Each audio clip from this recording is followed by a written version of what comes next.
faut donner de l'importance à l'échec pour se remettre en question, pour progresser, pour être toujours meilleur, pour avoir une courbe d'apprentissage qui s'arrête jamais. Et c'est là où on revient au mindset, c'est-à-dire que moi, ça, c'est mon mindset. Mon mindset, c'est de me dire tout le temps, ok, là, je suis passé à côté, pourquoi? J'essaye de l'étudier, de le comprendre, pour progresser. Parce que ce qui m'intéresse, c'est de progresser tout le temps, pas que dans le sport, partout.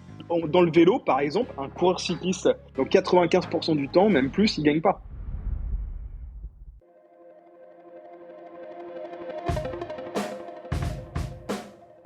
Hello, hello, tu écoutes Les Frappés, le podcast de celles et ceux qui se dépassent, et je suis Loïc, son créateur. Ma conviction, c'est qu'on a tous en nous une version un peu frappée qui ne demande qu'à se réveiller.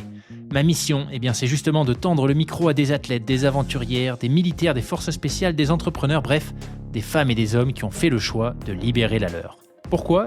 Parce que je pense qu'on a tout à gagner à s'inspirer de personnes qui ont osé suivre leur propre chemin. Attention, il se pourrait bien qu'une écoute régulière puisse entraîner des changements positifs irréversibles dans ta vie. Tu es prévenu.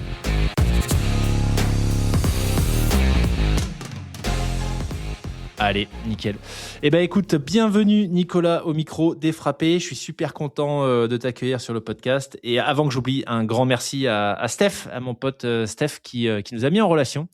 C'était une conférence, c'est ça, je crois, vous vous êtes croisés et à ce moment-là, il m'a dit, il faut absolument que tu parles à Nicolas. Écoute, déjà, merci de m'accueillir. Et effectivement, c'était une espèce de, on peut appeler ça une conférence dans le cadre de la Building Factory à Paris. Yes, ok. Excellent. Nicolas, je suis trop content de te recevoir une nouvelle fois. Très, très curieux que tu nous en dises plus sur ton parcours. On va parler de plein de choses. Mais en tout cas, en préparant l'épisode, il y avait une direction assez claire qui est ressortie. Et on verra à la fin si je me suis trompé ou pas. Mais j'ai l'impression qu'on va beaucoup parler de sport, d'entrepreneuriat et de comment les deux se croisent. Tu as un parcours ultra riche, multi-founders, très focus sur justement tout cet univers sportif. Et je trouve ça ultra intéressant. Ça me parle carrément. Donc, ce que je te propose, c'est de commencer peut-être par, dans les grandes lignes, ce que tu fais aujourd'hui. Et après, on s'intéressera à ton histoire et ton rapport au sport. Écoute, ouais, avec plaisir.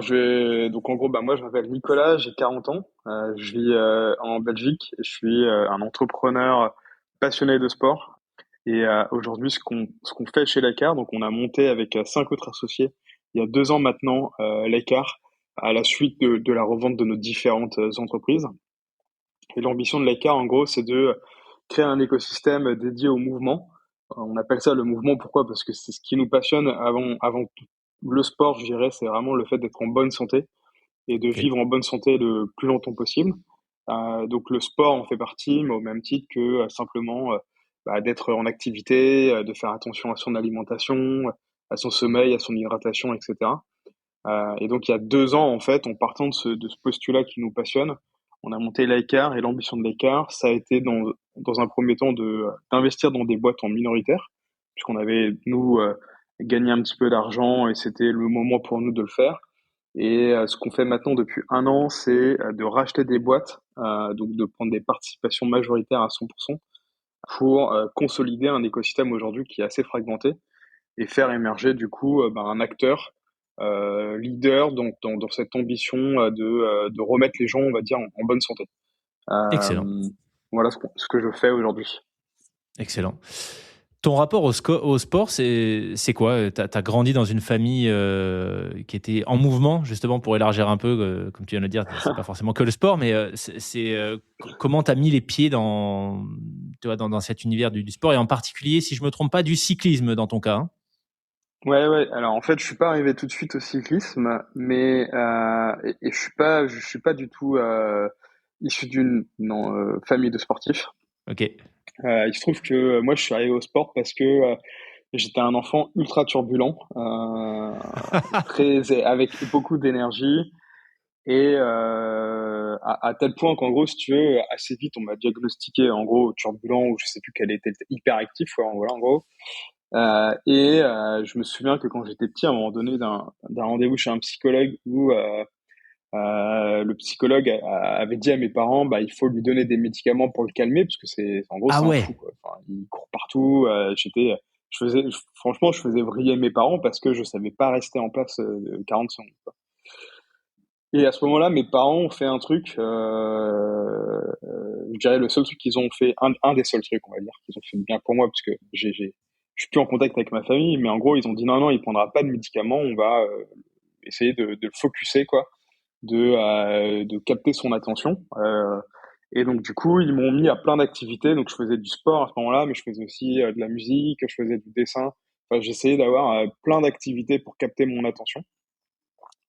Et j'ai commencé en sport plutôt par le judo. Je fais du judo, de la Ah, natation, de la gymnastique.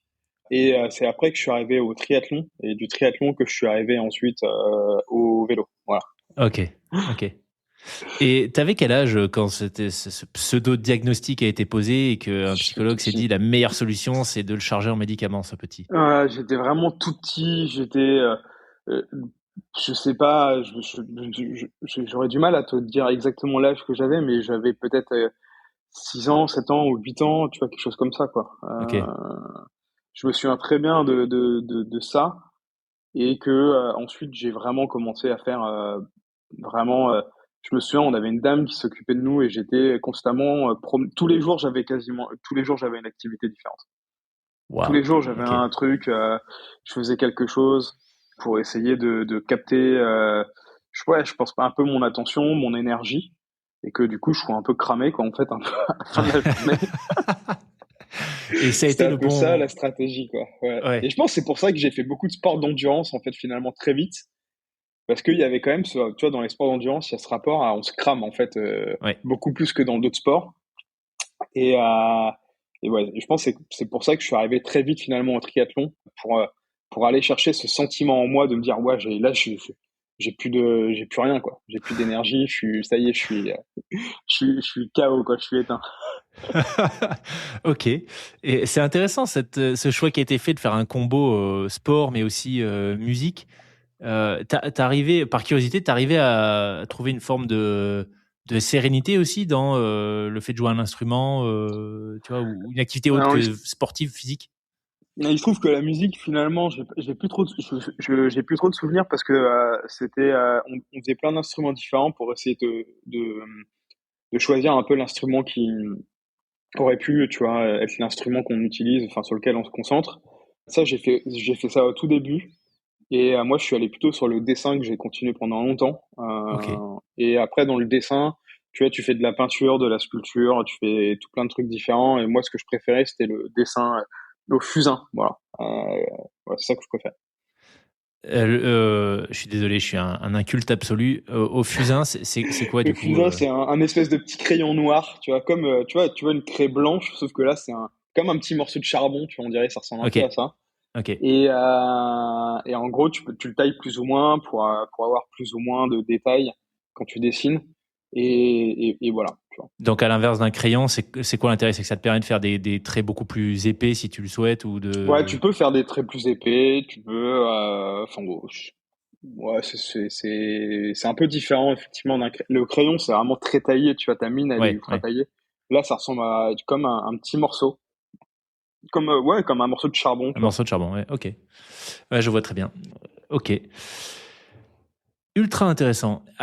Du coup, à quel moment est-ce que tu dirais que cette réorientation, ce focus sur plutôt de l'endurance s'est fait? C'était à l'adolescence? C'était après? Alors franchement, j'ai fait pendant 2 3 ans gymnastique, judo. Ah ouais, mais t'as vraiment touché à tout, c'est fou ça. Ok. Ouais, Gym, ok, ouais, ouais. ouais, j'aimais bien. Et d'ailleurs, j'aimais bien la gym. Hein. Je trouvais parce que ce que j'aime. Alors, mais du coup, il se trouve que c'est marrant parce que j'adorais la gym, donc je faisais tous les agrès différents. Mais en fait, je me suis fait virer de mon club de gym parce que enfin, la coach considérait que j'étais à ce moment-là, alors que tu vois, je faisais déjà d'autres sports à côté. Elle arrivait pas à me canaliser en fait, Ah ouais, et donc en oh fait, punaise. je me souviens très bien aussi de cette histoire où en gros apparemment, genre, visiblement, j'aurais abusé du trampoline, je courais dans tous les sens. Je- Ah ouais, ok, excellent. Des fois, tu vois, Bah, tu te rends pas compte, mais visiblement, je pense que pour les autres, ils devaient vraiment se dire que j'étais fou, tu vois, parce que je courais partout, etc. Moi, tu vois, je me souviens quand je me suis fait virer, j'avais pas souvenir. Je me souviens que oui, j'avais genre pas écouté quand on me disait arrête de faire ça, tu vois. Et moi, je continuais, tu vois, un peu peut-être comme un fou, tu vois, mais Ouais. et je continuais. En gros, je me suis viré de mon club de gym, et c'est à ce moment-là que j'ai commencé la natation. Et de la natation, en gros, ils ont fait une initiation au triathlon. Donc, j'ai fait le triathlon.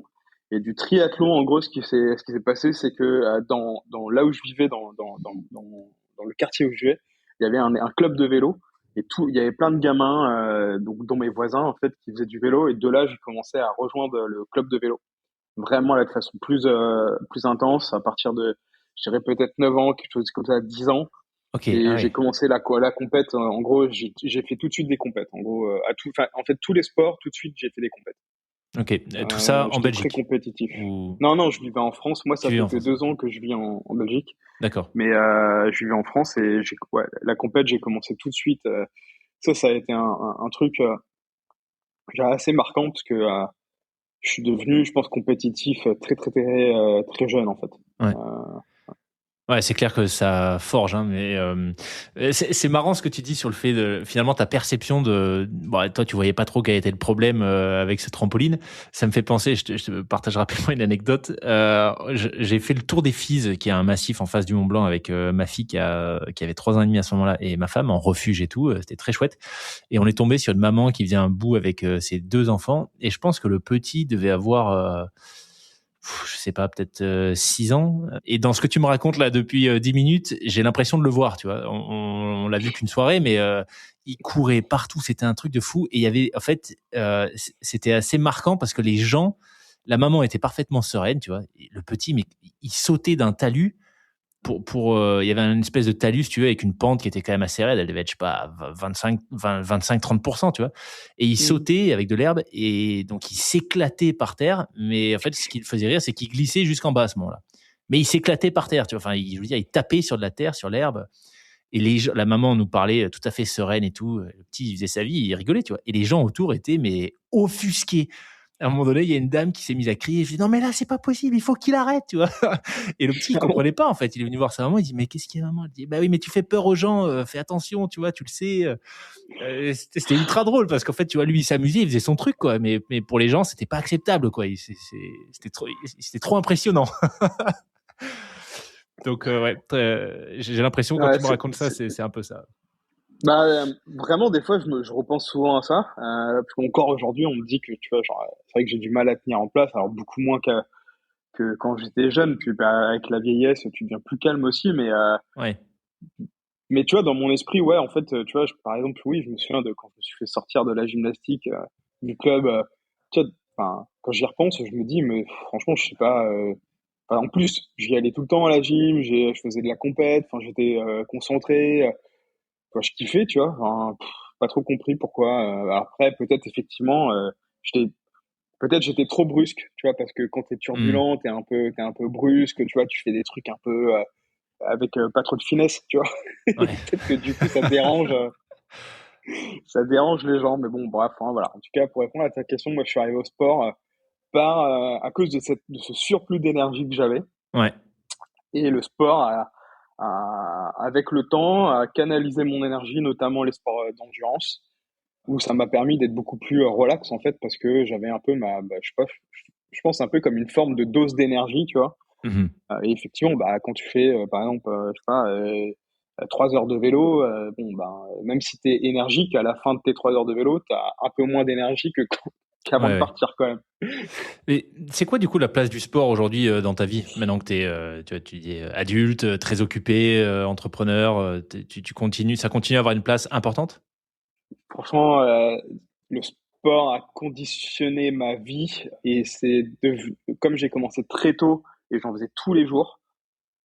En fait, le sport aujourd'hui, je continue à en faire tous les jours, parce que c'est presque quelque chose qui va me rassurer. C'est-à-dire que voilà, je sais que si j'ai fait mon sport, je vais être relax, tu vois, Ouais. je vais pouvoir gérer mon stress, la pression ou autre.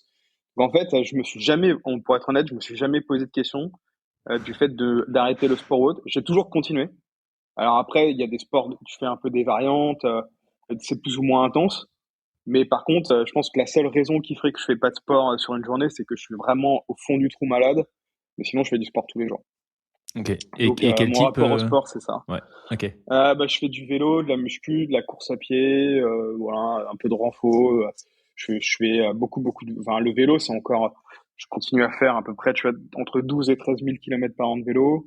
Ah, quand même, ouais. Ok.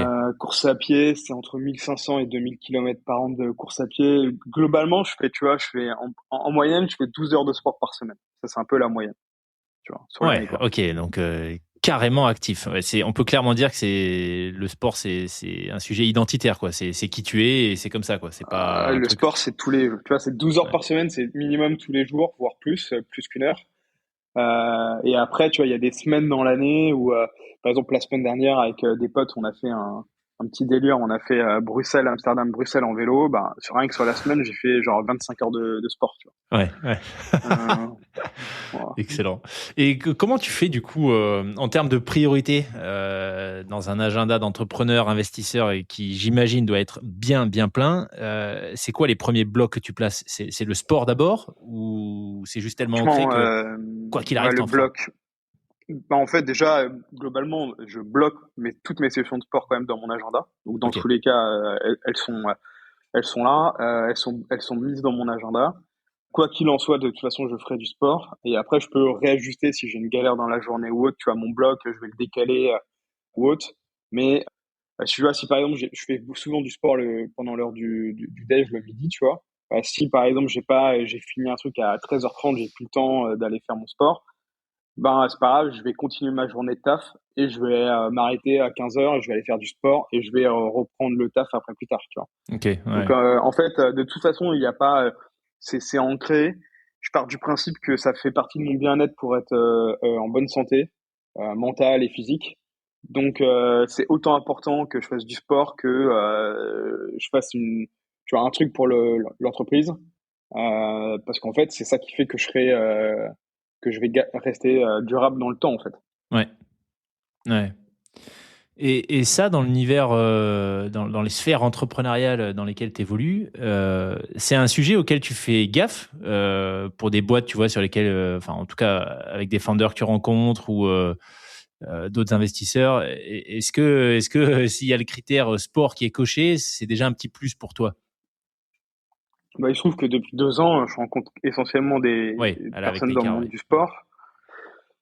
Donc la question se pose plus vraiment. Et puis après, déjà avant, si tu veux, finalement, je côtoyais beaucoup de personnes avec les mêmes valeurs que moi autour du sport ou en tout cas le même mindset ou autre. Donc en fait, surtout enfin moi, dans l'écosystème entrepreneurial dans lequel j'ai évolué pendant plus de 10 ans, à savoir en gros la Startup Nation, tu vois. Déjà, la Startup Nation, c'est un peu du sport de haut niveau. C'est-à-dire que c'est une forme d'entrepreneuriat ultra particulière qui n'est pas du tout représentative de l'écosystème entrepreneurial français. C'est une minorité, les startups, tu vois. Puis moi, en plus, j'ai été un peu l'archétype du start-upper parisien qui a fait une dizaine de levées de fonds successives, tu vois. Donc tous les ans, je levais de l'argent, j'ai beaucoup recruté. Enfin, tout est allé très très vite, tu vois. C'est-à-dire qu'entre les deux boîtes que j'ai faites et que j'ai revendues, entre l'idée, le scale, la revente, à chaque fois, j'ai tout fait en 6 7 ans, tu vois. Donc c'est allé Waouh. très vite. Donc je mettais une intensité énorme, je travaillais énormément. Enfin, moi, je voyais à ce moment-là les startups comme ouais, du sport de haut niveau. Donc c'était ultra intense et les gens que je côtoyais étaient aussi très intenses, tu vois. Donc on se retrouvait quand même. Hmm. Et souvent les entrepreneurs et un peu excessifs, intenses ou autres, aiment. Finalement, tu sais pas pourquoi on se retrouve à court. Enfin, on avait les mêmes passions, la course à pied, les triathlons. Très vite, tu vois, tu vas faire des Ironman parce que voilà, c'est pas suffisant, hein, tu vois, de travailler déjà au rythme où on allait. Tu te dis, bah allez, pourquoi pas se rajouter une prépa Ironman, tu vois. Et je pense que c'est un mindset en fait, tu vois. C'est un Ouais. mindset. Ouais, je suis assez d'accord. Quand j'ai quitté Apple, c'était pour créer une boîte avec Steph, que tu as rencontré Building Factory. On avait monté une boîte qui s'appelait Papyrus. C'était en gros un SaaS HR Tech pour faire la gestion des talents, plutôt pour les PME. Et on a monté ça l'année où ma fille est née. Et 6 mois après qu'elle soit née, je suis parti faire la PTL, la course dont je te parlais, où j'ai pas dormi pendant une semaine et j'ai fait 25 000 mètres de dénivelé et 320 kilomètres. Et aujourd'hui, je me dis, mais je suis complètement débile parce que tout ça, c'est des choix en fait. Tu vois, c'est un choix de timing. Pourquoi, à quel moment est-ce que je me suis dit que c'était une bonne idée de faire ces trois choses en même temps, tu vois? Mm. Et au final, bah, voilà, quand je rencontre des gens comme toi, d'autres potes entrepreneurs, etc., qui enchaînent les projets, effectivement, j'ai l'impression que c'est un sujet de mindset, tu vois. Je sais pas si c'est le plaisir de se mettre à la limite à chaque fois ou si c'est la stimulation que ça apporte d'être sur plusieurs sujets qui sont tous un peu, qui demandent un gros engagement chacun. Je sais pas si tu as un point de vue là-dessus, mais oui, je suis assez d'accord avec toi sur le fait qu'il y a une sorte de trait de caractère commun qu'on retrouve dans ces univers.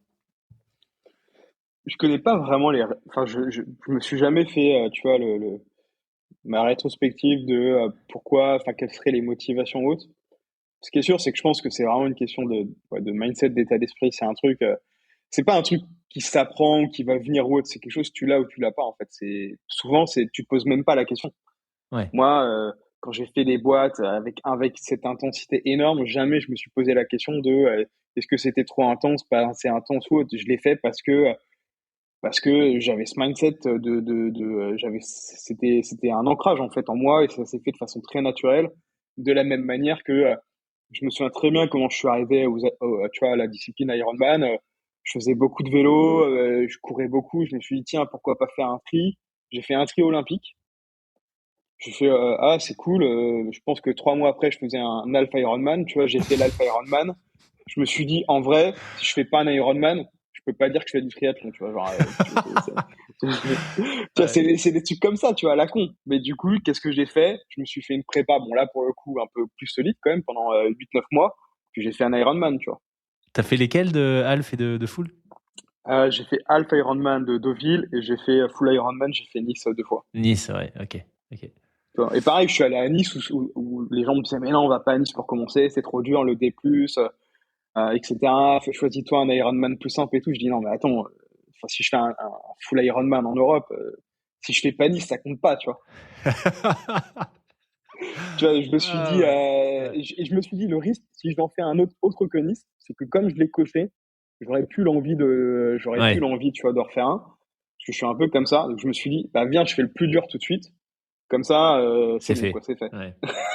Mais je pense que c'est un truc, si tu l'as pas dans les tripes, tu vois, le fait de vouloir te mettre une grosse intensité. Enfin, tu disais là, tes deux boîtes que t'as vendues, c'est aller vite à l'échelle de l'entrepreneuriat, mais 6-7 ans de grosse intensité, c'est quand même monstrueux.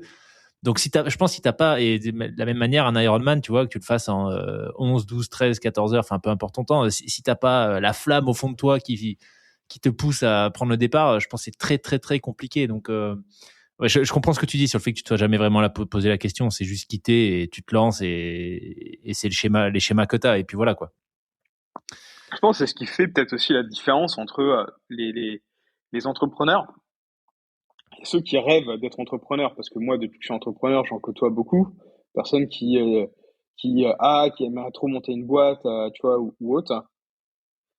Puis tu sais, genre 10 ans après, ils ont toujours pas monté leur boîte, Ouais. ou toutes les conditions ne sont pas réunies, enfin bref, etc. Tu vois, moi c'est pareil. Je me souviens quand j'ai fait 10 ans dans le privé avant de devenir entrepreneur, le jour où j'ai dit ok, j'y vais, enfin, tu vois, par exemple, je me souviens, je n'ai même pas négocié. Genre aujourd'hui, les gens ils veulent être entrepreneurs, non mais il faut négocier une rupture co, nanana, le chômage, le truc. Enfin, je me suis pas posé de questions, tu vois. J'ai claqué ma dème, j'ai monté ma boîte, tu vois, genre. Je me suis enfin, tu vois c'était parti et puis voilà puis maintenant ça fait Ouais. 15 ans que je suis entrepreneur et tu vois, genre je me suis et je pense qu'au final c'est aussi ouais on revient un peu au mindset, c'est si tu te poses trop de questions au final tu le fais pas Ouais. et c'est comme ça dans la vie souvent parfois si tu sais finalement le chemin par lequel tu vas devoir passer pour y aller tu vas dire ok c'est trop dur je le fais pas et si tu le sais pas bah en fait tu le fais parce que tu le sais pas en fait. Ouais. Tu vois, dernièrement, j'ai Complètement. écrit un bouquin, tu vois. Je me souviens, en tout début, je me suis dit, allez, ce truc-là, je le fais en 3 mois. Je sais pas pourquoi. Je me suis fixé 3 mois, tu vois. Je commence à aller voir des maisons d'édition. Du coup, ils me disent, non, non, mais t'as fumé, c'est pas, globalement, il faut 1 an. Je dis, non, non, mais c'est mort dans ce cas-là. Du coup, je vais moi-même m'auto-éditer, je vais le mettre sur Amazon, et puis voilà, Comme ça, je respecte l'objectif de timeline que je me suis fixé, tu vois. Bon, au final, j'ai mis un an, tu vois, parce que c'était plus compliqué que prévu, tu vois. Ouais, ouais. Ouais, m'en parle pas des livres. Ouais. Ok, ouais.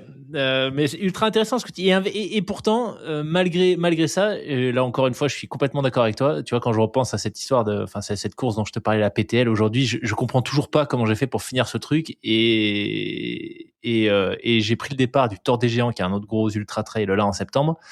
Et ça m'a replongé un peu, tu vois, dans l'expérience. Franchement, c'était un trauma de fou, la PTL, hein. C'était vraiment le truc le plus dur que j'ai fait de toute ma vie. Et le fait de repartir sur une course qui je pense, honnêtement, aurait été plus facile, le Tour des Géants, parce que tu as des ravitaux, parce que tu suis des balises, alors que la PTL, c'est un peu la moitié du tracé, il n'y a pas de balises, tu es hors sentier, machin. Bref, ça m'a replongé, tu vois, dans tous ces souvenirs un peu pas ouf de la PTL. Et je me demande vraiment comment j'ai fait pour finir ce truc aujourd'hui, tu vois. Et je suis sûr que si maintenant il fallait me réinscrire à la PTL, à moins que ce soit avec des potes, tu vois, qu'il y a un énorme projet derrière, etc. J'ai pas envie d'y retourner, tu vois. Mais toi, dans ce que tu dis, finalement, bah, l'expérience, l'énorme intensité que tu as mis sur ta première boîte, ça t'a pas empêché de repartir en étant un sachant cette fois-ci, de repartir sur d'autres expériences entrepreneuriales derrière. Non, parce que à ce moment-là, alors maintenant je le fais un peu différemment, mais à ce moment-là, j'avais aimé l'intensité que c'était, Ok. l'adrénaline que ça a provoqué chez moi. Tu vois, quand tu fais des startups et que tu fais des levées de fonds successives, à cette époque-là, on pouvait créer des boîtes sans qu'elles soient rentables, mais tu arrivais à vendre un autre asset à des acquéreurs potentiels. Mais ça veut dire qu'aussi, bah, t'es sur une charge de stress constante de trouver du cash, Ouais. de dire comment je vais payer mes collaborateurs, etc. Et tout ça m'excitait, enfin me donnait un niveau d'adrénaline énorme. Et je pense que c'était ma façon à moi d'essayer de retrouver un peu le sport de haut niveau. Et j'aimais ça en fait, tu vois. Donc j'ai fait ça pendant, ouais, du coup quand ça s'est arrêté, je me suis dit j'ai encore l'envie de ressentir ça. Donc je recommence. C'est ce qui paraît lunaire pour beaucoup, tu vois, parce que beaucoup se disaient mais non, mais maintenant t'es zen, tu peux être plus relax et tout. Moi j'ai fait ma deuxième boîte. Je pense que je l'ai dû la monter genre 24 ou 48 heures. Je commençais déjà à travailler. Sérieux? Ouais, ouais, non, mais c'est tu vois, c'est pour te dire un peu. Je pense vraiment c'est un mindset. Souvent les Ouais. gens ils me disent mais tu vois genre mais pourquoi machin ou autre. Moi je sais même pas vraiment expliquer pourquoi. En fait c'est juste j'ai fini cette boîte, fallait que je repasse sur autre chose. Go, tu vois. Et Ouais. j'ai pas ressenti l'envie de la couler douce pendant plusieurs mois, tu vois, alors que j'aurais pu. Peut-être qu'un jour j'en aurais envie, et si c'est le cas, je le ferai. Mais à ce moment-là, bah, je me suis dit, c'est pas parce que genre j'ai exité une boîte que ça veut dire que je suis à la cool. En fait, Hmm. pour moi, c'était pas suffisant. Et pour moi, le regard de certaines personnes sur ce qu'ils considéraient, ce qu'ils définissaient comme une réussite, pour moi, n'était pas en gros, j'avais pas ma dose dans cette forme de réussite, tu vois. Donc, je me suis dit, non, faut que je refasse encore autre chose, de plus ambitieux, de plus gros, tu vois. Euh, Mais voilà. pour toi, du coup, ou quand tu dis que c'était pas assez Ouais, pour moi, bah, pour ma pour toi, ouais. définition à moi, tu vois. Ouais, ouais, ok. Donc, je me suis dit, non, non, je recommence, du coup. Je recommence. Pour- Ultra intéressant. Cette première boîte, du coup, tu disais à un moment donné, voilà, quand ça a été le bon moment, et tu vas nous expliquer un peu plus en détail, du coup, l'histoire de tout ça, mais t'as juste pas plus réfléchi que ça, t'as posé ta dème et c'était parti. C'était à quel moment? Qu'est-ce que tu faisais avant ça? C'était quoi ton parcours pro? Et c'était quoi cette idée de première boîte? Alors, du coup, bah, avant d'être entrepreneur, pas déjà, pendant quelques années, j'ai fait du sport.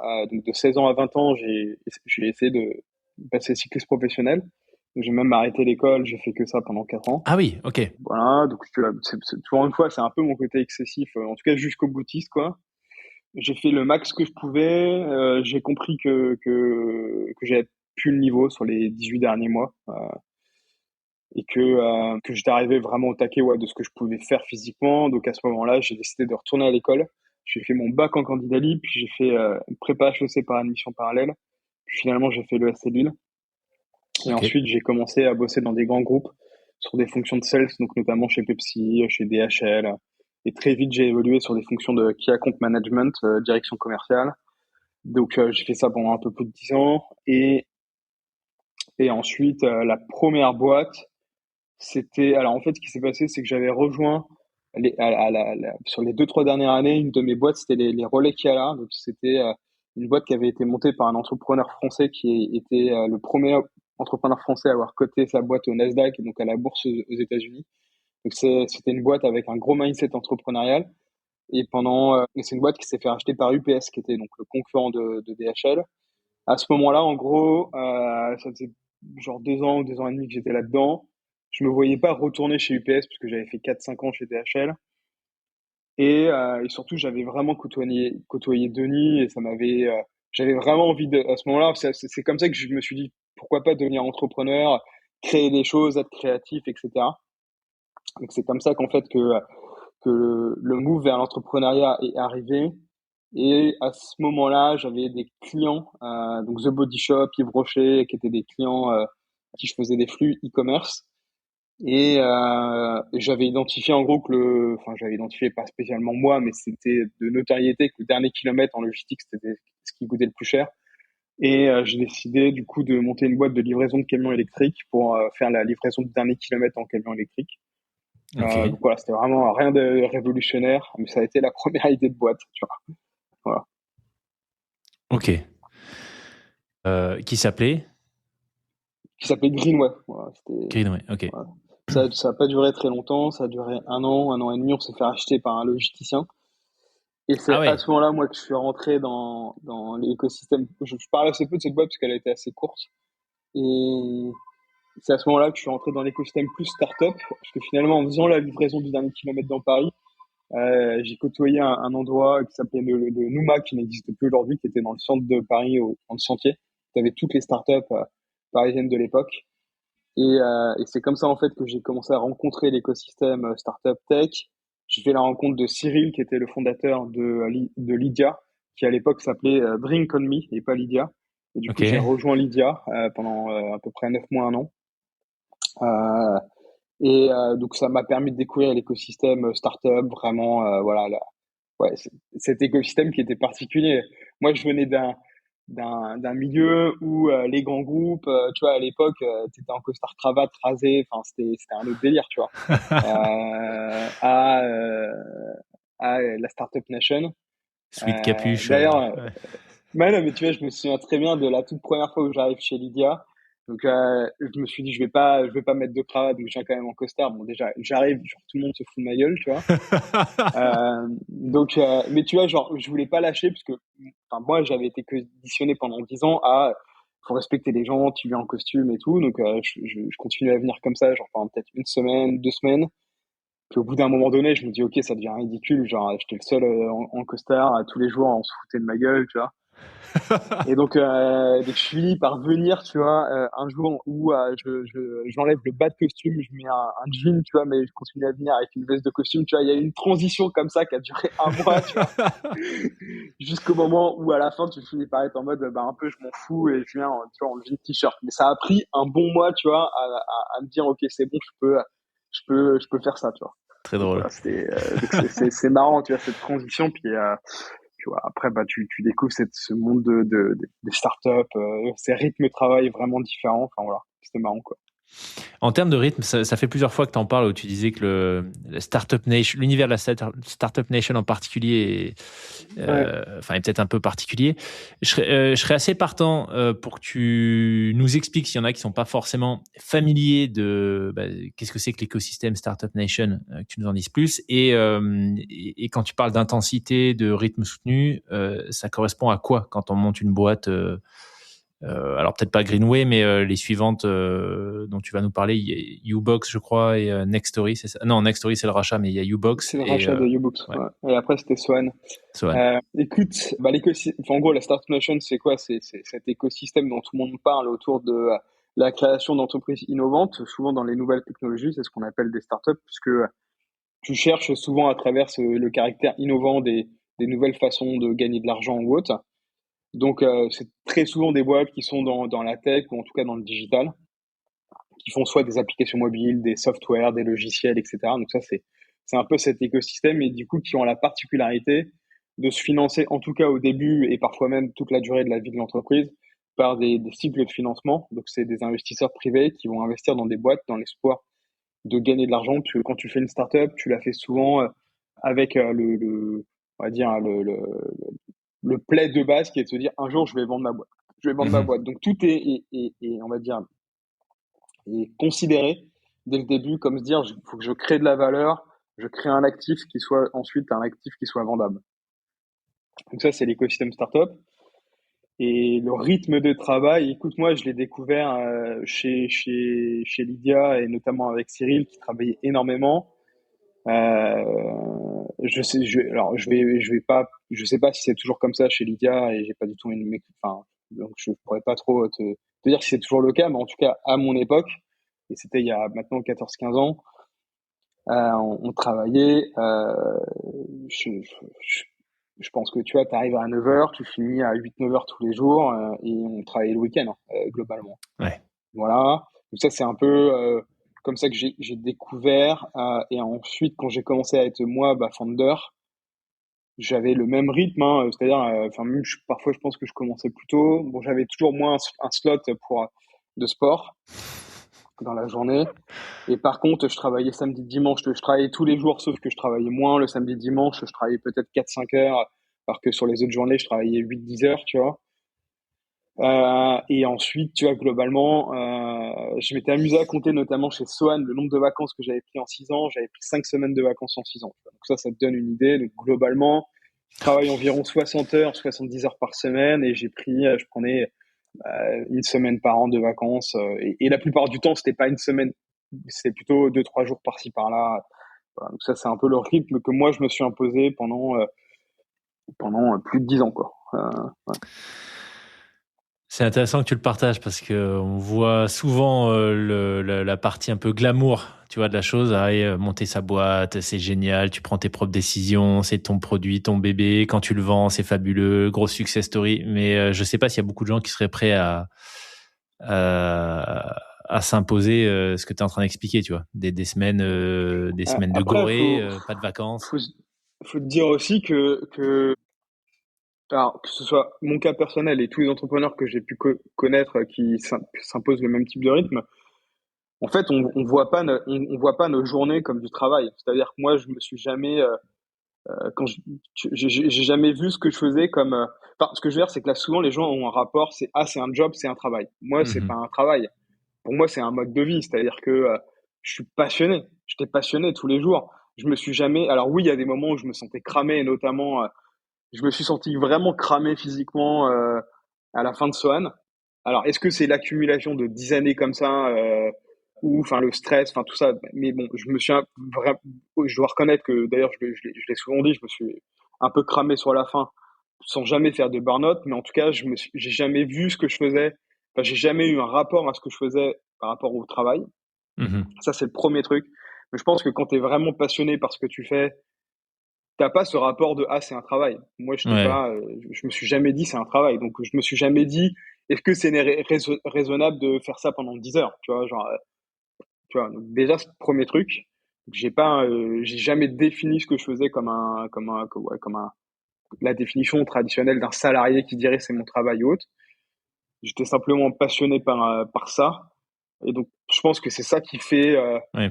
le fait que déjà tu tiennes comme ça pendant longtemps, puis ensuite après tu as quand même le côté intensif, l'intensivité est très liée à la pression que tu as, mais que tu acceptes aussi. C'est-à-dire qu'à partir du moment où que tu crées une boîte, que tu fais rentrer des investisseurs privés, que tu valorises ta boîte, que tu sais que du coup tes investisseurs privés, il faut leur faire un ROI, donc faut un retour sur investissement, donc ils gagnent de l'argent. Oui, tu as la responsabilité, la pression d'exécuter, tu vois. Mais ça, c'est aussi ce que j'aimais, c'est-à-dire que je suis allé dans cet écosystème parce que je savais que c'était ultra intense. Tu vois, c'est un écosystème qui est très dur. On dit souvent, c'est moins de 1% des boîtes qui arrivent à lever de l'argent. Donc, Mhm. sur 100 entrepreneurs, il y en a un seul qui arrive à faire une levée de fonds.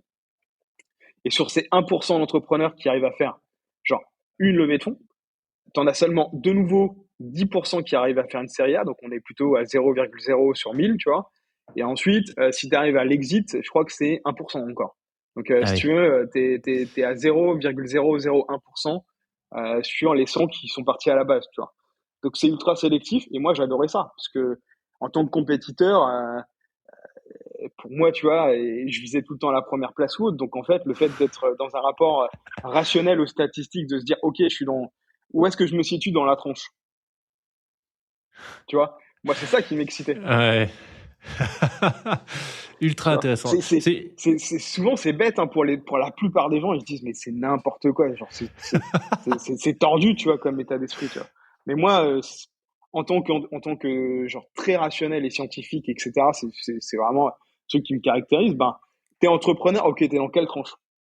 Mhm. Comment tu te situes? Tu vois? Bah, moi, et donc, je trouvais ça trop cool de me dire, ok, ben, ok, déjà, je fais une levée de fonds, ok, 1%, ok, ça c'est cool. Ensuite, pendant longtemps, tu vois, j'ai mis 7 ans avant de réussir à faire une levée de fonds, ce qu'on appelle de série A, donc auprès d'investisseurs, donc de venture capitaux, où là, on dit souvent, c'est à peine 10% des 1% qui réussissent. Pourquoi je faisais ça? Parce que ça m'excitait de me dire que c'est un truc que personne pourrait m'enlever. J'ai réussi ce truc-là. Mhm. Par contre, ça Et implique derrière, ça implique intensivité, stress, responsabilité, etc. Mais c'était ok pour moi. On n'a rien sans rien dans la vie. Tu vois, tu veux gagner une ouais. course de vélo, ben, si tu fais pas tes 10 heures ou 15 heures d'entraînement par semaine, tu vas pas la gagner ta course de vélo. Donc en fait, tu as l'ambition de quelque chose, quels moyens tu te donnes pour y parvenir. Ouais, clairement, clairement. Je crois que je regardais une petite vidéo avec Teddy Riner il y a quelques jours là, et il a dit un truc intéressant. Il disait à la personne qui interviewait, ce qu'on a en plus, on l'a en moins, qui est finalement cette idée, tu vois, c'est que oui, on n'a rien sans rien, et en fait, encore une fois, les gens voient les médailles, etc., mais peut-être moins le chemin qu'il y a eu avant, la décennie voire plus de travail acharné. Ouais, ça va un peu dans ce sens, finalement. Tu vois, Clairement. où est-ce que tu mets le curseur? Si t'es pas prêt à t'entraîner 15 heures par semaine, oui, ne va pas sur cette course. En tout cas, pas avec l'état d'esprit de te dire que tu vas faire une bonne performance ou un Il n'y a bon pas de chrono. secret. Et souvent, je trouve qu'on normalise trop aujourd'hui ce rapport. Il y a deux trucs qu'on normalise aujourd'hui qui, moi, me rendent un peu, enfin, que je partage pas et qui me rendent un peu inconfortable. C'est le fait de se dire, faut pas trop souffrir, Ouais. tu vois. Faut pas être trop excessif ou autre. Bah, moi, je sais pas, dans le sport de haut niveau d'endurance, si tu souffres pas, tu gagnes pas, déjà, pour commencer. Mm. Donc moi, je connais personne qui va faire un Tour de France qui aura pas mal aux jambes, si tu veux. Donc le truc de faut pas se faire trop mal, machin ou autre, ok, ben peut-être, mais dans ce cas-là, ben tu peux, ok, mais fixe-toi des rêves dans ce cas-là où tu seras dans la moyenne, tu vois. Mais si tu veux être au-dessus de la moyenne, il n'y a pas de secret déjà. Ouais. Et tu vas devoir faire des sacrifices aussi, tu vois. Donc ce truc de non, mais je veux un lifestyle ou autre, non, mais il n'y a pas de lifestyle, tu vois. Ça va être dur, ça va être long. Et puis souvent, les gens, ils regardent ensuite là où tu es aujourd'hui, mais ils obligent genre, les 20 ans, 30 Ouais, ans de ouais, travail avant, tu vois. Bah tellement. ouais, mais moi, pendant 20 piges, tu vois, j'ai quasiment pas pris de vacances, tu vois. J'ai pris tous ces risques, tu vois, genre, etc. Enfin, donc oui, aujourd'hui, c'est de te dire, ah, mais regarde, aujourd'hui, tu vois, c'est un peu, t'es plus à la cool, t'as l'air plus modéré, etc. Ok, mais je peux me le permettre aujourd'hui parce que pendant 20 piges, genre j'avais pas de vie sociale. Enfin, c'est ça aussi qu'on oublie de dire. Ouais. On parle beaucoup de sport, d'entrepreneuriat, mais moi en fait, ce qui s'est passé, c'est que du coup, ma vie sociale, je l'ai mis de côté. J'allais jamais en soirée. Alors l'avantage, c'est que du coup, je buvais pas d'alcool, je fumais pas, etc. Mais tu vois enfin moi, je vois ça comme un avantage aujourd'hui, tu vois, Ouais. parce que je me sens bien dans mon corps aujourd'hui, mais j'ai jamais eu ce lien social et ça m'a jamais intéressé, tu vois. Ouais. Encore une fois, tout à fait d'accord avec toi. Ouais. C'est là où je pense que le sport, c'est une école de la vie incroyable. Tu vois, tu parlais de le fait que tu as commencé les compétitions très jeune, que tu as carrément pris la décision à un moment donné d'arrêter l'école, d'essayer de passer dans l'univers pro en cyclisme. Tout ça, ça t'inculque tu vois, une discipline, des mécaniques, des mindsets qui, je pense, sont utiles. En fait, toi, alors dans ton cas, ça a été dans l'entrepreneuriat, mais dans la vie en général. C'est incroyable le sport pour ça, je pense. À partir du moment où, comme tu dis, euh, on fait face à une certaine difficulté parce que voilà, le niveau est important, les entraînements s'enchaînent, etc. Mais c'est parce qu'il y a cette difficulté que du coup on se forge, je pense, tu vois, de la confiance en soi, de la capacité à être un peu plus résilient. Et le sport d'endurance apporte énormément. Tu vois, genre, Ouais, là, je te racontais l'expérience qu'on a refaite là dernièrement avec deux copains là, Bruxelles, Amsterdam, Bruxelles. C'est marrant parce que tu vois, on a fait quoi? Je crois à peu près pas loin de 500 kilomètres de vélo, ouais, c'est à 500 bornes en 2 jours. Donc, on faisait 20 heures par jour de vélo, enfin 10 heures par jour, ouais ça, quasiment 10 heures par jour. Et en fait, ce qui est marrant quand je repense à cette expérience, c'est oui, c'est dur physiquement, mais ce qu'il y a encore de plus dur, c'est passer à certains moments quand tu es dans le sport d'endurance, c'est le cerveau qui prend le relais et l'impact de toutes les nuisances autour. C'est-à-dire que si par exemple, dans ces moments-là, tu as des nuisances de, je sais pas, tu as un peu de vent, tu commences à avoir faim, tout de suite, ça te met dans des énergies négatives. Et tu vois, par exemple, à un moment donné, sur ce périple, sur ce périple-là, tu as forcément des moments de moins bien. Et ce qui est marrant dans un groupe aussi, c'est qu'il y en a un qui est en feu, ouais, les autres, il y en a un qui est moins bien. C'est jamais les mêmes et jamais au même moment. Ça fait que tourner. Tu vois, ça tourne comme ça. Et je me souviens de moi, à un moment donné, mon moment de moins bien, c'était après 17 heures de vélo. En gros, quoi, tu vois, j'étais à 3 heures de Bruxelles et tout. Et genre, j'en pouvais plus, j'avais mal aux mains, parce que j'avais ouais. plus mal aux mains que aux jambes, enfin bref, à cause des cocottes de vélo, enfin bref. Et tu vois, et à un moment donné, je m'arrête. Vraiment, je pose pied à terre, et là, tu vois, donc le groupe s'arrête et tout, et là je dis, vas-y, je vais prendre un train, genre, ça me saoule, j'en peux plus, tu vois. Tu vois, et en fait, du coup, c'est énorme le cerveau à ce moment-là, parce que du coup, genre, ok, t'es sûr et tout, nanana, bref, tu vois, j'étais en mode, ok, j'abandonne ce truc, putain, à 3 heures, ça fait chier et tout. Et finalement, je me reprends moi-même tout seul et je me dis, non, mais c'est mort et tout, putain, je peux pas m'arrêter maintenant, c'est pas possible, tu vois. Et donc, du coup, je remonte sur le vélo et là, genre, je me mets 20 minutes d'intensité, c'est-à-dire que je me mets en danseuse et limite, je repars à 30 à l'heure, tu vois, genre en mode, et en fait, et je me suis mis ce shot un peu tu vois, d'endorphine, tu vois, en me disant, ok, genre, je me mets 20 minutes d'intensité, du coup, il restera en gros plutôt que 2h40, tu vois, et en gros, mon cerveau s'est remis dans tu vois, une énergie positive, tu vois, et c'est là où tu te rends compte à quel point aussi, tu vois, le groupe, le rapport à la résilience, à l'endurance, au fait d'avoir mal, etc., bah ça nous a permis à la fin de finir ensemble ce truc, tu vois. Ouais. Donc tu apprends plein de Et choses, je trouve. ouais, ouais, clairement.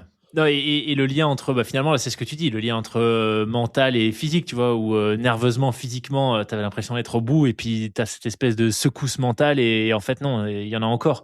Il faut absolument, Exactement. je t'enverrai le lien, je sais pas si tu l'as déjà lu, mais un livre qu'un pote, un ancien invité du podcast qui est devenu un pote m'a offert, qui s'appelle Endure de Alex Hutchinson. C'est un Américain et chercheur qui explore un peu les liens entre bah, le mental et la performance physique. Ultra intéressant, tu vois, qui parle des plafonds de verre typiquement. Pendant longtemps, on pensait que physiquement l'homme n'était pas capable de courir le miles. Je crois que c'est en Mhm. dessous de 4 minutes, un truc comme ça. Et puis en fait, un jour dans les années 50, il y a un mec dans le monde qui y est arrivé. Quelques mois plus tard, un deuxième ailleurs dans le monde, aucun lien entre les deux. Et puis en fait, 2 ans plus tard, il y en avait des centaines, tu vois. Alors que il y avait aucune innovation technologique, enfin rien qui pouvait expliquer ça, si ce n'est la barrière était tombée.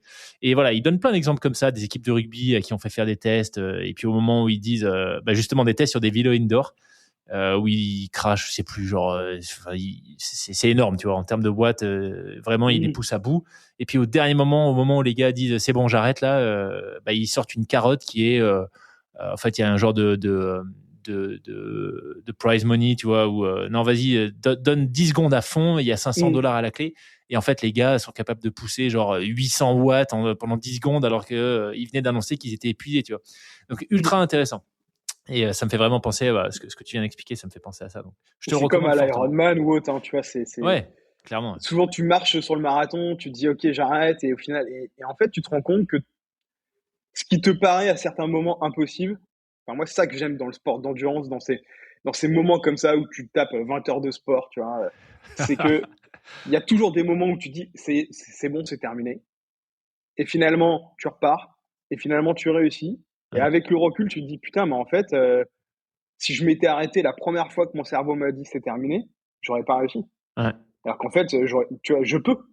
Donc en fait, je pense qu'on a des ressources qui sont énormes, Ah, clairement, ouais. qu'on utilise souvent qu'une toute petite partie.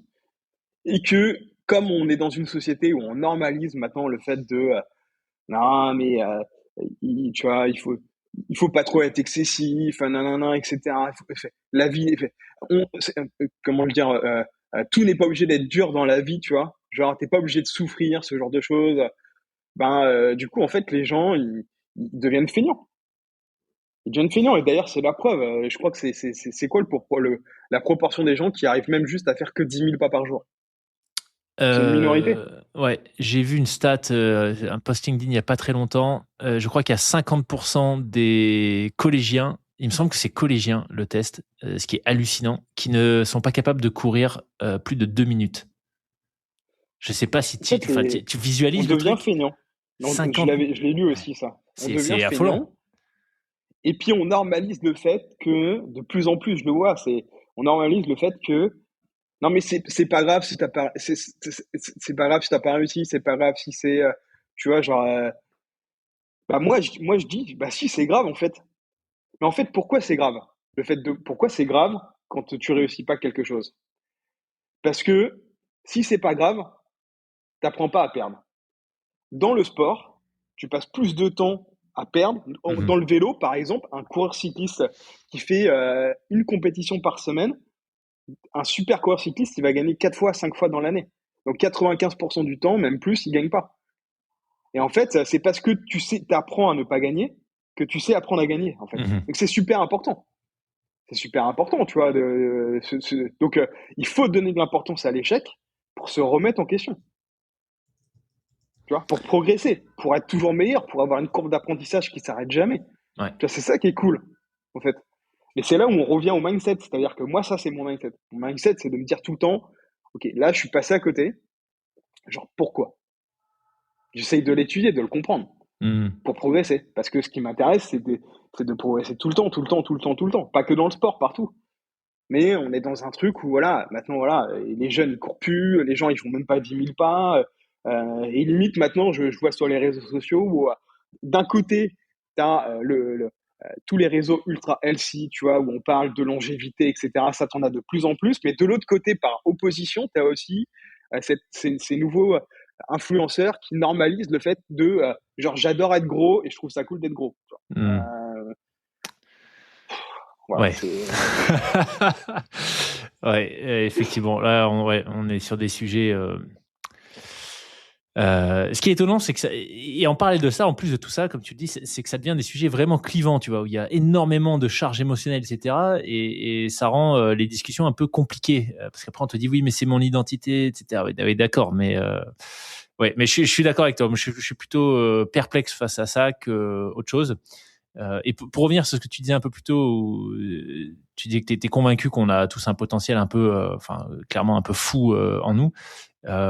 Et qui a, voilà, on en a toujours finalement encore un peu sous la pédale quand on pense que le réservoir est vide. Ben, 100% d'accord avec toi. Et j'ai pléthore d'exemples sur ce podcast qui confirment ça. Tu vois, là, on parle pas mal d'entrepreneuriat et de sport, mais je reçois des invités où c'est vraiment focus uniquement gros, tu vois, gros défis sportifs, grosse aventure, etc. Et dans la plupart des cas, bah, en fait, bah, tu te rends compte que tout le monde se prend un mur et les histoires cool à raconter, c'est quand bah, le mur, on a trouvé une manière de le contourner ou de clairement. l'escalader alors que tu vois, on a plus les bras en état de le faire, donc on le fait avec les dents. Et je trouve que ça, c'est les récits qui inspirent et qui te poussent toi après derrière à bah, quand tu es face aussi à ton mur à toi, quelle que soit tu vois, la taille du mur, bah, à te sortir les doigts en fait. Je prends souvent l'exemple, tu vois, quand tu pars en vacances, tu as deux options possibles. Soit tu pars en vacances, tu vas au Club Med.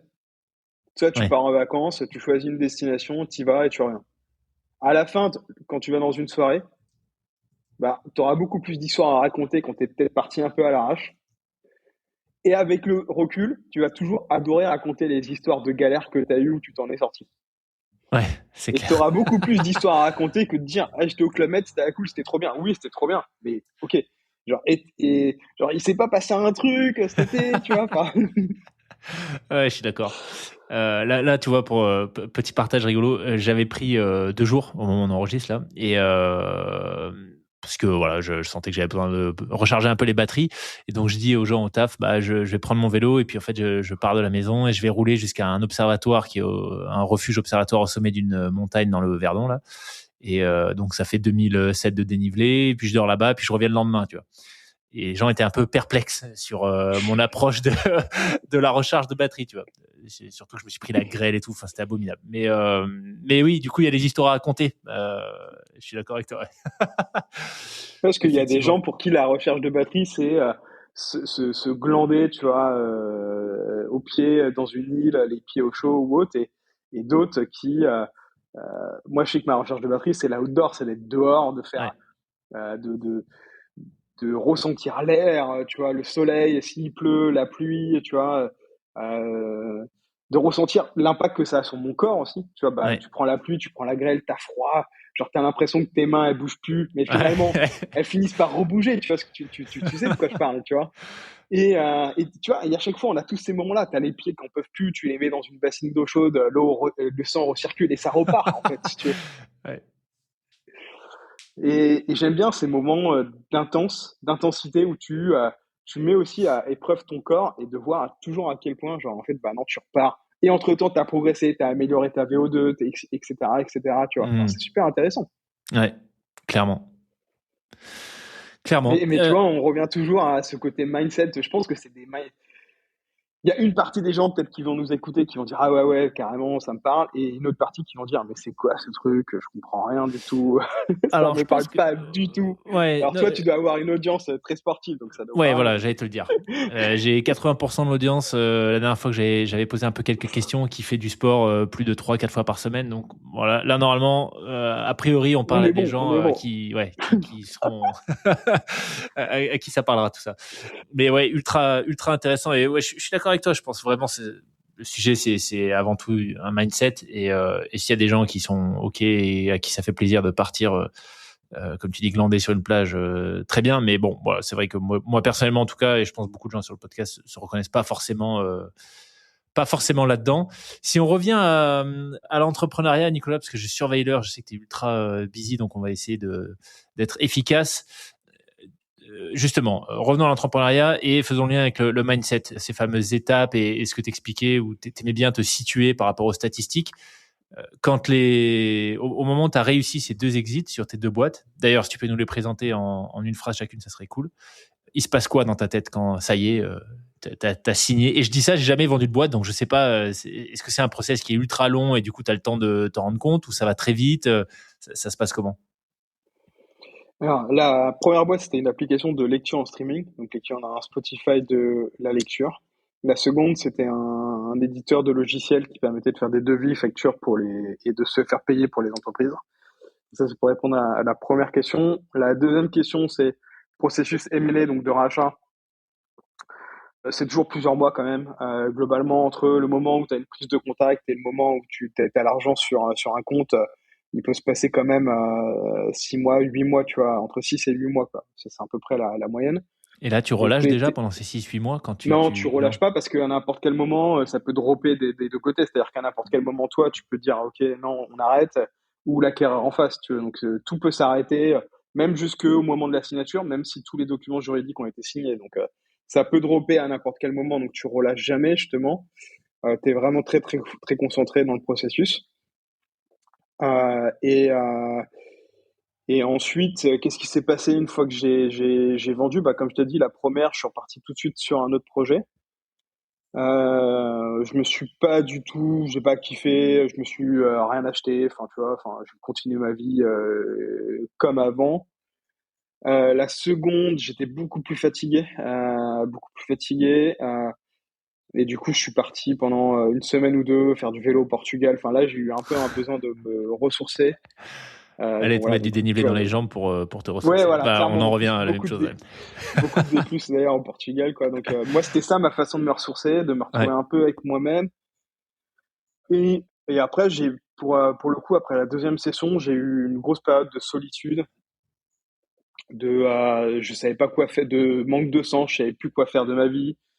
Tu vois, je savais pas vraiment comment j'allais entreprendre. Enfin, j'ai eu toute une quête qui a duré à peu près un an quand même. Donc entre-temps, je m'occupais, tu vois, je faisais du conseil, du mentorat, j'investissais dans des boîtes, etc. Mais j'avais pas mon ikigai, tu vois, comme on dit. Ouais. Je me cherchais un petit peu vraiment cette forme d'alignement intérieur, etc., que je trouvais pas. Ça a pris beaucoup de temps et ça a été assez dur à gérer parce que c'était la première fois que je ne savais pas vraiment ce que je faisais, pourquoi je le faisais, etc. depuis toute ma vie, en fait. Et le pire, c'est que dans ce moment-là, t'entends tout le temps les gens autour de toi, ah, mais c'est trop bien, t'as exité, tu dois être fier, machin. Moi, j'étais pas fier, en plus. Ok. Et j'étais perdu, donc c'était un peu un sale moment, pour être honnête. Et puis, je me suis retrouvé, ouais, du jour au lendemain, bah, moi, en plus, j'ai pas fait l'accompagnement de session, donc je suis parti. C'est mes associés, eux, qui sont restés pendant un an ou deux chez l'acquéreur qui nous avait acheté. Donc moi, je suis littéralement, genre le lendemain de la signature, j'avais plus de mail, plus de réunion, plus rien, quoi. Donc Ah ouais, fini, c'est brutal. ça, je l'ai pas anticipé. Au début, je m'étais dit, ok, c'est trop bien, c'est ce que je veux. Puis dès le lendemain matin, tu te réveilles. Là, tu te rends compte que t'as plus de messagerie pro, t'as plus rien.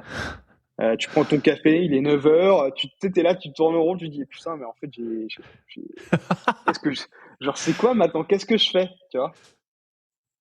Et c'est trop marrant parce que ton téléphone sonne pas non plus, si tu veux. Enfin, moins, tu vois, quand même. Ouais. Et t'es là, tu fais, ouais, putain, c'est un peu bizarre, cette étape. Donc, non, ça a pas été simple, pour être honnête. Et d'ailleurs, la plupart des entrepreneurs avec qui je parle, qui ont exité, ont quand même tous vécu des moments de transition. L'après-exit, comme on l'appelle, qui n'est pas si simple que ça, hein. Il y en a Hmm. très peu qui sont en mode un peu on the fire, partir dans tous les sens ou autre. Souvent, tu as plutôt ces petits passages un peu de solitude, de te poser la question de, OK, c'est quoi l'étape d'après maintenant? Parce que c'est pas la même chose aussi de vendre une boîte à 30 ans, 35 ans, 40 ans que de vendre une boîte à 65 ans, tu vois. Mhm. Donc il y a aussi je pense que l'âge aussi joue aussi beaucoup dans comment tu te sens après un exit. Mais je pense qu'on, c'est là aussi, tu vois, un sujet d'identité. J'ai eu pas mal d'invités qui sont des anciens sportifs de haut niveau, qui étaient des anciens sportifs de haut niveau, et avec certains, on parlait de ça justement, tu vois, de comment tu tournes la page. Et c'est Steven Le Yarrick, d'ailleurs, bah, que tu dois connaître dans l'univers du Mm. vélo, qui m'en parlait. Alors, je sais plus où est-ce qu'il avait chopé cette stat, enfin ce chiffre, mais il disait que, en gros, il y aurait eu des recherches un peu là-dessus, psy, et qu'il faut entre 6 et 7 ans pour tourner la page d'un truc aussi intense, tu vois, que le sport de haut niveau, finalement, qui t'a construit, qui est un pilier de ton identité, et que, bah, quand tout s'arrête brutalement, finalement, un peu comme ton exit, ce que tu dis, là, du jour au lendemain, t'as plus tes mails, on te contacte plus, t'es plus le CEO, tu vois, t'es l'ex. Mm. Je suppose que ça doit être un peu les mêmes schémas, en fait. Comment tu remplis tout ça, comment tu retrouves du sens. Donc, je suis pas trop surpris si tu me dis que ce que tu vois autour de toi, là, c'est que c'est pas forcément un walk in the park, tu vois. C'est un peu un truc un peu hard. Ouais, et puis souvent les gens qui sont loin de comprendre un peu par où t'es passé, voient juste, ah, t'as pris un chèque. Mais c'est pas le chèque qui fait de toi, enfin, c'est pas le chèque qui te définit en tant que personne, qui fait que t'es Ouais, heureux ou autre. Donc en fait, ça enlève pas le fait que même si tu as pris ton chèque et que tu es peut-être un peu plus confortable en termes d'euros sur ton compte bancaire, que tu te poses toujours la question de qu'est-ce que je fais, tu vois, comment j'occupe mon temps, comment je suis passionné, comment je trouve de ouais. la joie, c'est quoi l'étape d'après, enfin, et tu te poses un milliard de questions. Tu Et c'est dirais un que tu as répondu. processus Ouais. qui est long. Et, et moi, en fait, le truc, c'est que tu as aussi beaucoup d'entrepreneurs qui font des dépressions après. Moi, ça m'est pas arrivé parce que j'ai accepté ce moment-là. C'est-à-dire que je l'ai pris en l'acceptant, en me disant, OK, je sais que ça prendra le temps que ça prendra. Et c'est pas grave, entre-temps, je ferai des trucs, tu vois. Mais je suis pas, tu vois, je l'ai pas mis de côté en me disant non, non, mais ça n'est pas là, tu vois. Ok. Euh, donc, mais je pense que c'est aussi mon côté toujours à chaque fois très rationnel de comment je prends une situation, comment je la gère, tu vois. Et c'est aussi pour ça que, tu vois, je te disais à un moment donné, moi, j'ai failli faire un burn-out, mais ça n'est pas arrivé. Mais en revanche, j'étais très épuisé, tu vois. Mais ce qui a fait que je suis pas passé au burn-out, parce que souvent on utilise le burn-out, mais le burn-out, c'est littéralement, tu peux plus aller travailler. Moi, Ouais. c'était pas mon cas. Je continuais à aller travailler et j'étais cramé. Mais ce qui a fait que j'ai arrivé à ne pas passer cette étape de burn-out, c'est que je pense pour le coup, c'est mon rapport là à l'effort, tu vois, à l'extrême endurance et au côté très rationnel de me dire, ok, là, t'es dans le dur. C'est un peu comme tu fais le Mont Ventoux, ça fait 20 km, t'es parti pour 2 heures, tu vois. Tu vas avoir des moments de moins bien. Donc, comment tu les gères? Tu vois, tu vas gérer ton hydratation. À un moment donné, tu vas Hmm. mouliner un peu plus. Enfin, tu vas gérer ton truc pour aller jusqu'au bout. Ben, dans les moments où j'étais vraiment cramé, je me disais, OK, comment je modifie un peu les différents curseurs pour passer ce truc, parce qu'il faut tenir. Voilà. Aujourd'hui, tu dirais que c'est quoi, du coup, ce qui a remplacé cette intensité de créer sa boîte, la faire grossir, lever, les exits? Est-ce que tu as un rythme qui est différent, un focus qui a un peu changé? Ouais, j'ai quand même un rythme différent, on va dire. Aussi parce que je me suis mis dans une situation où pour le moment, j'ai pas de staff ce qui a fait que j'avais beaucoup d'intensité, c'est beaucoup le personnel. Ouais. Donc, à un moment donné, j'ai recruté plus de 100 personnes, donc c'était quand même toujours des problèmes à gérer. Là, j'ai moins ces problèmes-là. En revanche, je continue à travailler quand même beaucoup. Je suis très loin des 35 heures en France, hein, tu vois. Enfin, d'ailleurs, je pense que c'est jamais arrivé de toute ma vie, ça. Et je suis encore très loin de prendre 7 semaines ou 8 semaines de congés payés, tu vois. Alors, par contre, maintenant, si pendant 3 semaines, je pars quelque part et je travaille quand même ou autre, tu vois, enfin, c'est plus un rapport comme ça, tu vois, à mon temps ou autre. Mais en valeur absolue, je continue à travailler beaucoup plus que 35 heures et 8 semaines de congés payés si on transpose par rapport à un rapport employé, tu vois. Ouais. Puis après, voilà, enfin, donc du coup, il y a toujours une forme d'intensité. En revanche, je suis passé à une phase de ma vie, maintenant à 40 ans, où je suis très sensible à la longévité. Donc, comment je vais gérer Je sais que je serai entrepreneur tout le temps, que j'adore ça. Et justement, mon truc, c'est de me dire comment justement, genre, je passe à côté des burn-out. Enfin, tu vois, tous ces trucs-là, je les passe, ça m'arrive jamais. Donc, du coup, tu as la longévité aussi de ton esprit, dans ton métier, dans ta pratique au Ouais. sport. Et donc, c'est plutôt ça qui m'intéresse aujourd'hui, c'est comment je vais gérer ça dans la durée, de manière à ce que, par exemple, à 60 ans, je continue à faire 10 000 km par an de vélo et que je sois pas Ouais. blessé, tu vois. Euh, Parce que j'aime tellement le vélo que j'ai pas envie d'arrêter un jour. Donc, en fait, je suis quand même conscient que maintenant, je rentre dans une phase où, attention, gère ton truc, etc. Tu vois. Et c'est marrant parce que c'était la conclusion d'un épisode que j'ai fait il y a quelques jours avec Olivier Maria. Je ne sais pas si tu le connais. Il n'est pas dans le cyclisme, il est plutôt dans le. Enfin, il a été dans le cyclisme beaucoup, cyclisme, bikepacking. Il a fait la RAF, etc. C'est plutôt un coureur à pied maintenant. Il a traversé la France en courant de Lille de Dunkerque à Marseille en 11 jours en sandales. Il court au minimaliste, il a déjà fait des semis pieds nus, etc. Voilà, il court comme ça depuis des années. Et donc, il expliquait que les 2-3 dernières étapes, c'était absolument abominable. Il avait des douleurs au tendon d'Achille. Ça lui prenait à peu près 40 km par étape avant que ça passe, etc. Et la conclusion de son épisode, c'était maintenant il avait finalement la même approche que toi, c'était de se dire bon là c'était un truc un peu extrême, mais ce sur quoi il a envie de se concentrer, c'est finalement comment est-ce qu'il peut continuer à être actif, endurant, etc. sans se déglinguer, Clairement. et que du coup sa pratique continue d'évoluer par rapport à ça. Et ouais, Moi, c'est c'est tout comme l'enjeu. toi, enfin, comme lui, hein, c'est vraiment l'enjeu. Après, j'adore avoir des trucs extrêmes une fois de temps en temps, quand même. Mais moins qu'avant. C'est-à-dire qu'avant, je recherchais tout le temps ça. Maintenant, j'aime l'avoir plusieurs fois 2, 3 fois dans l'année. Tu vois, pour me reconnecter aussi. En en fait, pour que finalement mon corps se rappelle ce que c'est que genre un peu les trucs extrêmes, tu vois, je trouve ça cool. Ouais. Mais 90% du temps, maintenant, ce que je veux, c'est plutôt être vraiment dans l'efficience, de façon à m'assurer que mon corps et mon esprit tiennent tout le temps, quoi. Ok. Ouais, c'est clair. T'as un petit défi extrême en tête là, même si tu dis que t'en fais moins qu'avant. Non, j'ai pas de défi extrême. Là, je m'étais fixé ce truc là de 500 bornes en 2 jours. J'avais jamais fait 250 km par jour de vélo, tu vois. Genre, avant ça, je crois que ma plus longue distance était 220 bornes. Une fois, j'avais fait un Paris de ville. Ouais.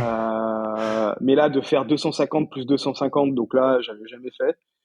Donc ça, c'était marrant. Voilà. J'en suis pas encore rendu à faire les trucs là, comme tu parlais de la RAF ou autre. Là, je vois des gars qui font.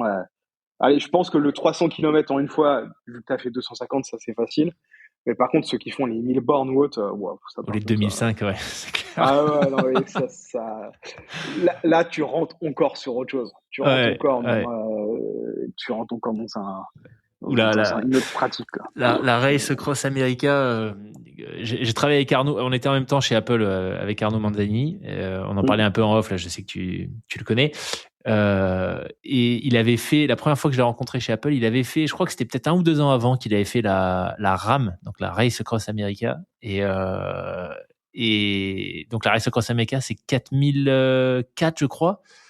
Et il avait le record français, je crois qu'il a mis 12 jours. Et même maintenant, tu vois que j'ai interviewé quasiment 300 personnes sur le podcast qui font des trucs j'arrive toujours pas à concevoir ce truc, tu vois, de 400 bornes, plus de 400 bornes par jour, 12 jours d'affilée, tu vois. C'est ouf. Donc ouais, C'est dingue. c'est complètement. 400 bornes par jour, T'imagines? je sais pas quel D plus t'as, mais ça veut dire que ouais, c'est fou, quoi. Ouais, bah, C'est, de mémoire, il roulait. Ça fait un moment que j'ai plus réécouté son épisode, mais il devait rouler, je pense, 20 heures par jour, facile, un truc comme ça. ouais, c'est C'est ça. C'est à 20 heures, parce que, infâme. c'est un truc que tu peux pas, tu le fais peut-être à 22, 23, 24 km heure, donc en termes de vitesse moyenne, c'est peut-être ce genre de choses, mais par contre, Ouais, c'est l'effort, et là, pour ouais, le coup, ouais, c'est fou. Le cerveau, enfin, là, je pense, pour le coup, c'est vraiment là où, c'est dans ces trucs-là, où tu te rends compte à quel point ton cerveau, encore plus dans le vélo, parce que le vélo, c'est un truc où c'est un sport un peu porté, où tu as le temps de te rendre compte que tu vas te cramer, que tu vas faire une hypoglycémie. Tu vois ce que je veux dire? Tu as le ouais, temps de te rendre compte d'un truc. Tu vois, c'est pas comme en course à pied, où ça peut être vraiment à la seconde, tu peux te blesser ou autre. En vélo, t'as une forme d'un peu plus de temps avant de te c'est rendre compte vrai. du truc. Et donc, t'as vraiment le temps aussi de te dire, putain, non, mais là, je suis en train de me cramer. Non, mais là, je suis en train de me cramer. Tu te répètes ça pendant 1 heure, tu vois. T'as le temps d'avoir ce type de processus, tu vois, quand même, quoi. Euh, donc ton cerveau, il a quand même vraiment cette capacité cette capacité-là, je trouve. Et donc, Ouais, clairement. faire ce qu'il a fait, ça doit être vraiment fou, quoi. Plus, je trouve, même d'un côté scientifique, quoi, de se dire, putain, mais en fait, comment t'arrives à repousser ce cerveau qui, c'est un peu, on a tous dit, tiens, un ange gentil, un démon, tu vois, comme on dit, quoi. Et donc là, t'as ton cerveau qui doit te dire plusieurs fois, mais pourquoi tu fais ça? Ah ouais, je pense, ouais. Ouais, je pense que ça a dû lui arriver plusieurs fois.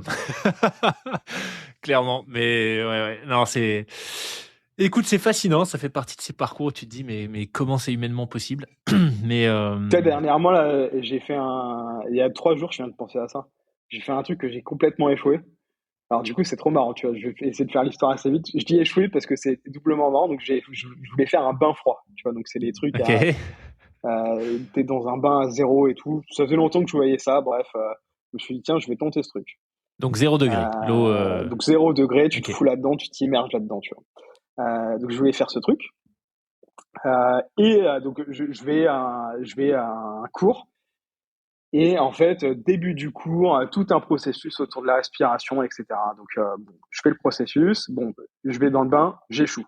Et là, pourquoi j'échoue? Parce que genre, je me fous, je m'immerge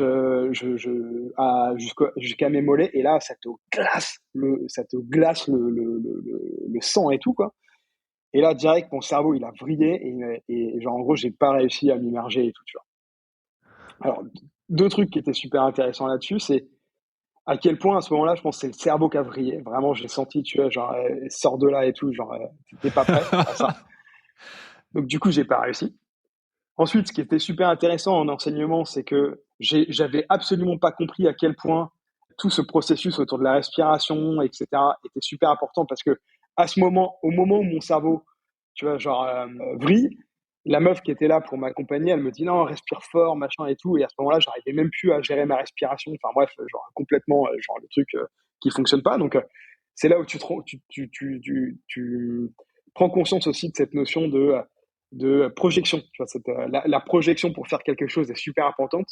Moi, j'avais pas bien compris ce processus autour de la respiration, donc je le faisais à l'arrache en me disant juste non, mais là, je viens pour faire un bain glacé. J'avais pas capté le processus de Ouais. projection, donc c'est super important. Et du coup, pour finir, les trucs super marrants quand je dis j'échoue, et c'est là où c'est marrant, ça revient à tout ce que je disais depuis en gros 1 heure, c'est genre les autres personnes autour de moi et dont la coach, ils étaient là en mode non, mais t'as pas échoué, tu te rends pas compte, t'es sorti de ta zone de confort, t'as fait un truc nanana et tout, tu vois. Et ce truc de comme si le fait que moi je dise j'échoue, pour eux c'était ils ont reçu ça comme c'est quelque chose de négatif. Ouais. Et moi je leur ai dit mais alors déjà c'est pas négatif d'échouer.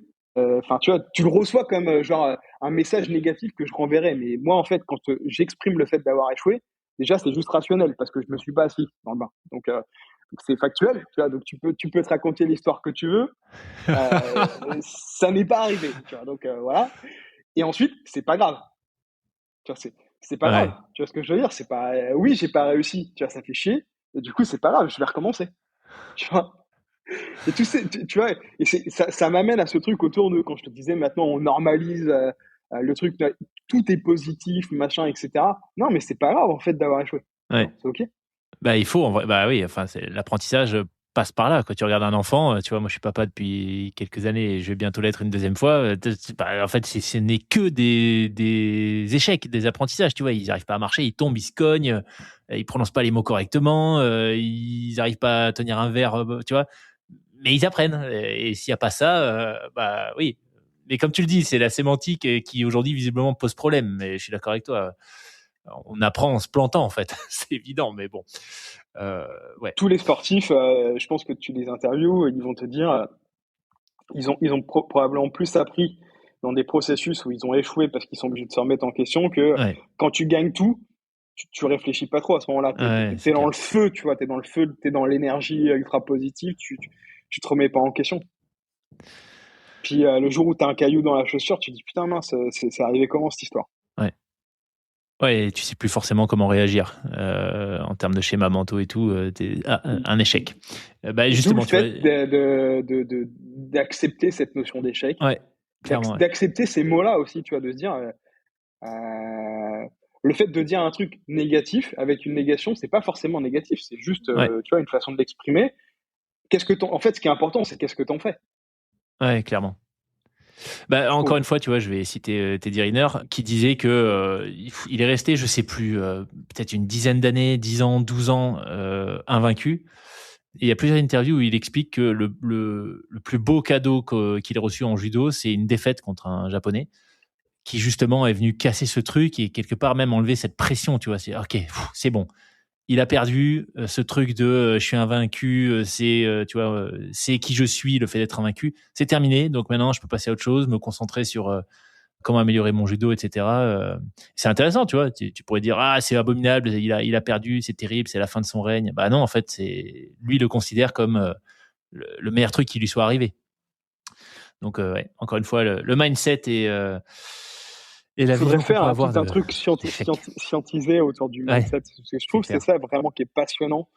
Et souvent, tu vois, tu as tout plein d'initiatives, là, comme ton podcast, etc., où on essaye de comprendre, je pense, les énergies, justement, comment tu es arrivé à ça. Mais et tu as quand même une grosse partie, finalement, qui repose sur cette notion de mindset. Et après, le reste, tu peux le rationaliser. Mais au tout début, tu as ce dénominateur, Ouais. qui est pas du tout rationnel, parce que le mindset, ça veut rien dire. Tu peux pas le mettre, tu peux même pas le rationaliser, ce truc-là. Mmh. Tu vois. Mais par contre, je pense que le mindset, c'est un truc qui se conditionne par l'éducation, tu vois, parce que tu as vécu, et ça va t'amener à ce truc la façon dont ton cerveau il va fonctionner, il va pas fonctionner de la même manière en fonction de ton passif et l'éducation que tu as eue. Mmh. Je pense, tu vois. Mais Je suis assez ça, c'est d'accord un peu aussi, comme ouais. ça que je l'explique. Ouais. Tu vois, quand je vois des personnes qui ont eu des parcours Genre, tu vois, ouais, tu vois, que ce soit à l'école, jamais d'échecs, qui se sont jamais confrontés à la compétition ou autre. Tu vois, genre, et c'est marrant, tu vas en week-end, t'es là, tu fais un jeu de société, t'as ceux qui sont des joueurs ultra compétitifs, même sur un jeu de loi, tu vois. Et t'as ceux qui vont dire, ah non, mais c'est pas grave, l'essentiel, c'est de participer, tu vois. Genre, rien que ça, tu vois ce que je veux dire. Et quand tu cherches à comprendre et que tu poses les questions, tu te rends compte que t'as pas eu la même vie. Parce que tous ceux qui disent, non, mais l'essentiel de participer, pour la plupart, ils ont jamais fait de compète. Et à côté, t'as les compétiteurs. Tu vois ce que je veux dire? Ouais. Qui ont fait de la compète, tu vois, qui veulent gagner, en fait. Parce qu'en fait, tu sais même pas pourquoi tu veux gagner. Tu veux gagner, c'est comme ça. Même un jeu de loi. Ouais, mais écoute, il y aurait peut-être une idée de boîte à monter sur ce sujet de mindset, tu vois. Avec toutes ces boîtes, j'ai acheté un Oura Ring il y a pas longtemps. Je trouve ça absolument fascinant, tu vois, de checker un peu ses paramètres, ses bioparamètres et tout. Mais on reste sur Je du suis sur bio. Waouh, moi. C'est T'es pareil. sur Wahoo, ouais, ok. Bah voilà, tu vois. Mais on reste sur Whoop, pardon, sur un Whoop, excuse-moi. J'étais des sur paramètres. Je sais pas d'ailleurs. Ouais, ça aurait été c'est possible pareil. que Wahoo ils en fassent un.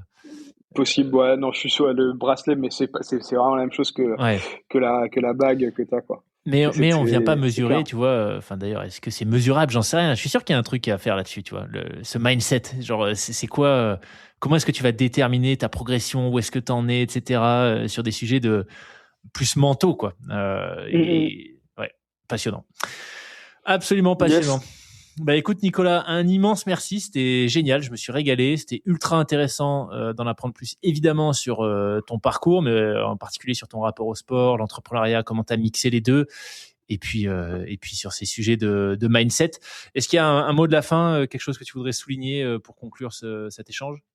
Ouais, je dirais que j'aime bien en ce moment dire que tu parlais à un moment donné le fait d'être clivant, tu vois. Ouais. Et je trouve ça cool d'être clivant, que ce soit dans le sport ou dans la vie, parce qu'en fait, c'est un moyen je trouve, de fédérer autour de soi. Parce que t'as ceux qui t'aimeront pas et t'as ceux qui vont adorer ton énergie ou ton mindset.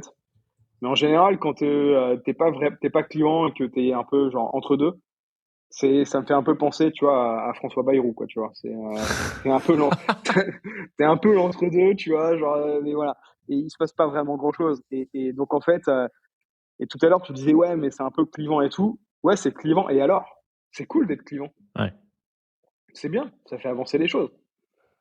Voilà. Donc, le mot de la fin, c'est soyez et soyons plus clivants.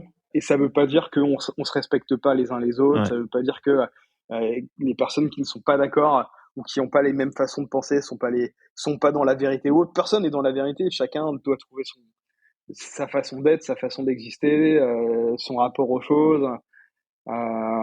Et en fait, moi, ce que j'adore dans le côté client, c'est le côté passion, c'est d'être passionné. Mhm. J'adore les personnes passionnées. C'est trop cool à regarder les gens passionnés. C'est vrai, Tu vois. c'est clair. Non, c'est vrai, Des complètement. fois, tu comprends pas trop, mais au moins, tu te dis, putain, il est passionné. Ouais. Et c'est cool parce que la personne, elle est dans son truc, elle va jusqu'au bout. Et les gens passionnés, pourquoi ils sont passionnants? C'est que ils vont jusqu'au bout de leur délire. Mhm. Tu vois, et là, on revient à ce truc ce sujet en ce moment que je trouve de normaliser. Non, mais si c'est trop compliqué, abandonne, c'est pas grave, t'as essayé. Tu vois, bah non, les gens passionnés, ils font pas qu'essayer, ils sont Mhm. tellement passionnés qui vont essayer de craquer le truc, quoi. Ça, j'adore. Voilà. Excellent. Merci énormément, Nicolas. Je te souhaite, écoute, une excellente Merci à toi. continuation. Et puis, ben, peut-être pourquoi pas un jour un épisode débrief de ta RAF, Avec, si tu te lances. La RAF 2005, c'est parti. non, mais putain, ouais. Peut-être un jour. Merci, Nicolas. À plus. Merci à toi. Salut, Eric.